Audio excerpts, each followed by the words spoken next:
Day 33 of 365 Bible Stories.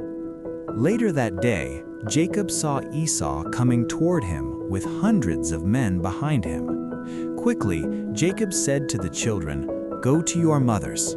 Then Jacob walked ahead of everyone else and bowed down 7 times as his brother approached.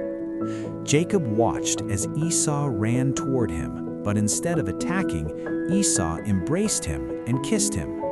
Looking around at the family, Esau asked, "Whose children are these?" Jacob replied, "They are the children the Lord has kindly given me." Esau then said, "Thank you for the animals you sent, but I already have plenty, brother. Keep them for yourself." But Jacob insisted, "Please take them. You have welcomed me and shown kindness to my family. Accept them as a gift from me." So Esau agreed. "Shall we travel together now?" Esau asked.